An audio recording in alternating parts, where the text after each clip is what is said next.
we could start off this podcast by talking about OKC because they beat Dallas pretty convincingly to the point that you were wondering during that game if there's any team that could beat OKC, even a team like Boston. And I know Boston is the favorite, but OKC is just as talented as Boston, especially if they're fully healthy. But they beat the Mavericks. OKC's 19-5.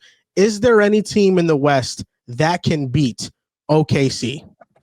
Let's ask the hard-hitting questions. Oh, dude, you are muted as hell. This guy forgets that he can't get too physical with his mic. My dog ate my Xbox controller today, and I just got this shit back on, bro. I've been playing with it for an hour. Oh, my God. Sorry. OKC, they're the favorites in the West pretty comfortably. I do think we have to remember, Joel, and I know you're not forgetting. I don't want anyone else to forget. Needle mover. Mr. PJ Washington was not a part of that game. That changes a lot because if you remember correctly, last year, I don't think Luka was the best player in that series for Dallas. I don't know if Kyrie was the best player for Dallas in that series. You're cooking. Probably PJ Washington, who was hitting big three after big three, playing some good defense. So the fact that Dallas did not have PJ Washington had a pretty big impact in my opinion, because even though he's just a role player, he changes how Dallas attacks and plays really both sides of the ball against the Thunder. When it comes to favorites in the NBA, I can't go there yet. I think last season, all of us, myself included, were favoring the Denver Nuggets over Boston because Denver did it, right? Denver had won the championship the year prior. They're the defending champs. Until they get beaten, you have to just assume they're going to do it. And I feel the same way about Boston. There has been nothing this season that makes me think that Boston won't go back-to-back. Of course, you still have to rely on the health of Porzingis, and I know everyone's going to say, is Jason Tatum going to be efficient in the NBA playoffs and in the finals? But what we saw last year was Tatum wasn't efficient, and Porzingis wasn't healthy, and they still basically ran through the entire playoffs with 2-3 losses, if I'm remembering correctly. Right? They lost one to Miami, two to Cleveland, and one to Dallas. So even still, I have Boston as the favorites here. And OKC, they have the depth. They have the best player, or in terms of they have that MVP level player in SGA. So there's nothing stopping them in the Western Conference. But when I look at Boston, they have the experience. They have vets on this team. OKC, I still think, needs to take at least one more step. It's pretty rare, I think, that a team goes from a second-round playoff appearance to winning the NBA Finals. Typically, you make a WCF or an ECF, you make the NBA Finals, you lose the NBA Finals. There's typically steps to this. You don't usually just go from second-round team to the NBA Finals and becoming champions. But they're dangerous. They're one of the best teams, probably the second-best team in basketball right now. But I do think Dallas is their toughest opponent out west. I think Dallas gives them a real fight every single time they play, like we saw last year. And if they played again in the NBA in the NBA playoffs, it's a 6 or 7 game series that could go either way. Dells, it was just one. Cleveland only stole one game. Unfortunate, but just wanted to correct you there. OKC should probably be the favorites in the West. You look at them; they have the best record in the West, if I'm not mistaken. Probably the most talented team in the West. And you definitely have to look at that game with a grain of salt because PJ Washington, for all accounts, is a legit needle mover for the Dallas Mavericks. He's very impactful, and he definitely changes the dynamic of how they like. Wow, Riv, Riv, you're nuts. No, it's for Dallas. It's the truth. It's legitimately the truth for them specifically. I found who the real needle mover was after crunching some numbers, Riv. But I think OKC reminds me so much of Golden State when they were on their run, in a sense of just coming up. Now, you had Golden State, you had Steph, you had Clay. They beat the Denver Nuggets in the first round. Then they lost to San Antonio, a vet team, right? Then they go into the next season. They lose to the Clippers in the first round in 7 games, right? So then you have this young upcoming team. You have Steph. Who's going to be the breakout? You have Clay. Draymond comes to start a lot. You have Steve Kerr, who now is the coach. For me, it feels like this team has the similarities where, they grabbed Andre Iguodala. They went and got Bogut. This team grabbed Hartenstein in free agency, grabbed Caruso in free agency in a trade. They have their superstar in SGA. They have J-Dub and Chet, who's ascending into those all-star level players. And this team is kind of finding their gear, and they're not even healthy yet, which is the scarier part about all this. I think looking at it from a team aspect, they do have the perfect blend of really good veterans while also having really good talented young players. I do think Dallas still poses a challenge. I think we can't sleep on Denver, and I know they're not the same team as others, but just the Joker respect thing. But I think those are the two teams that really, like, if those two teams, if any other team beats OKC right now in the playoffs, I'd be a little bit disappointed in their season. But I think if they lose to Dallas, then I'd be like, all right, understandable. But I think it's really OKC and Dallas and then the field at the moment for me. What do you think, Mr. Moran? I think the only team that could beat OKC is themselves. I don't think there's any team that is as talented as them. If they're not playing up to their level, that's how they're going to lose. In the playoffs, they didn't rebound well. I think that problem has been fixed with Hartenstein. They didn't shoot well.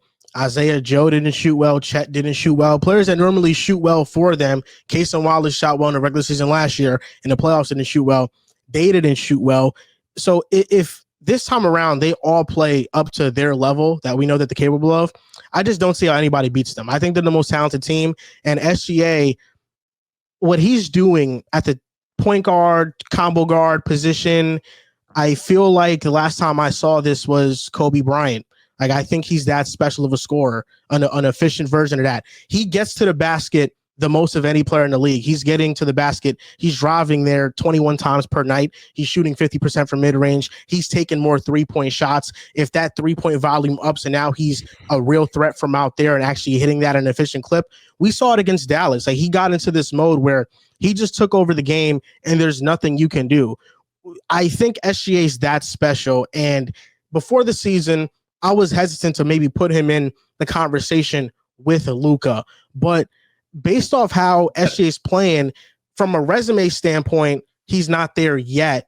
But if he goes on a playoff run and they make the NBA finals and they win it, I think SGA is going to be a main culprit of that. And he's going to jump up in the conversation a lot. I think skill wise, he is in the conversation.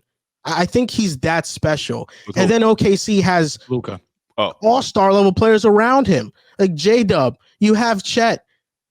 And then these amazing role players, like they are the most talented team in the NBA outside of Boston. And I thought about a team like the Memphis maybe sneaking up in this conversation, but until they're fully healthy, I can't really make a solid take on what they're doing. But no, OKC is just phenomenal. I think that they're the most talented team by far in the West. Yeah, I've been very vocal. I love everything that OKC has to offer. And the fact that Chet Holmgren goes down and they're really not missing a beat offensively or defensively because of how great and versatile Isaiah Hartenstein is, it speaks volumes to how deep this squad is. Joel, you mentioned about how they kind of got out rebound. They got a bit out physical in that series versus Dallas. Hartenstein solidifies that part of their game because of how strong, how tough he is down low. He's not going to get bothered by one of these guys. And I have to give respect to Derek Lively. Of course, I understand he was really one of the main difference makers, PJ Washington and Derek Lively in that series versus them. But I think this go around with Isaiah Hartenstein, they will really have that front. They will have that side of the ball taken care of. But this team is just unbelievably deep. The fact that you go and you have SGA, J-Dub, Caruso, you have Isaiah Joe, Aaron Wiggins can go and get you some pretty solid minutes. Of course, you have Chet, who's not even playing right now, but we know what level that he can get to when he's out on the basketball court.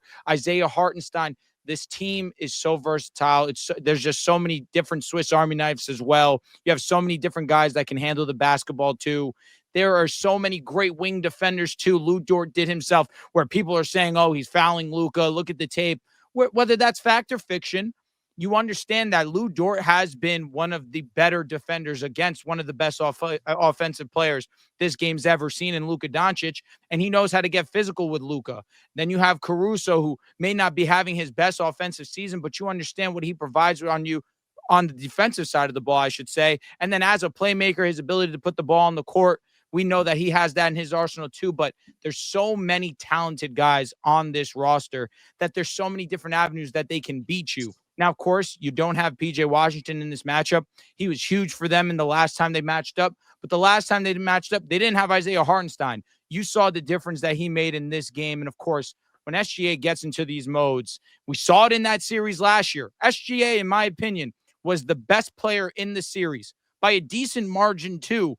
And Joel, I respect you even allowing it because I know you're very Luka Doncic is my Lord and Savior. And fair, he's pretty amazing. But what SGA can do with the basketball in his hands, offensively, he's as good as almost any player in the league. And then what he can give you on the defensive side, it just allows for OKC to have legitimately zero holes. Yeah, that's why we were so high and we got into that big debate in the offseason about championship or bust. And again, championship or bust, maybe a bit hyperbolic, but it's a bit disappointing if OKC doesn't reach the NBA finals, in my opinion, because the way SGA is playing right now, he's playing better than Luka. Like if I did a top 10 ranking right now, SGA would be over Luka Doncic for this season. And then on the other side of the ball, Ludor is one of the best defenders in terms of guarding Luka Doncic. I feel like Luka does a really good job when he has to go against skinnier, smaller framed guys like Jaden McDaniels, for example, where he could use his strength to be able to body him and get to the paint. But when he has to go up against more physical defenders, stronger defenders like Lou Dort and like Jaylen Brown, like we saw in the finals, that's where we see him struggle more often. So if SGA is going to be bar for bar, if not probably better than Luka Doncic, because we saw it last season, we're seeing it already this season to start off the year, and you have the best defender, because as good as PJ Washington and, the defenders that they have, Najee Marshall, I don't know if they really have a guy to slow down SGA. I don't know if we've really seen a guy yet, at least this season, that has slowed down SGA this season. So I do think going into next year, even though Dallas won last season, the way OKC's playing this year, having another year of experience under your belt, and then the additions they made with Hartenstein and Caruso that they didn't have last year, and just natural progression. Like J-Dub last season in that playoff series was not that good. If we're getting the J-Dub we're getting to start off this season, where he has been, especially with Chet out, they're obviously second most important player, but what he was doing as a rim protector too, in his absence, he's leveled up. And then, of course, having Chet Holmgren there. If they played again in this playoff series, in the playoffs coming up at the end of the year, I would be taking OKC. I think a lot of people would be taking OKC. I think it's valid to do so.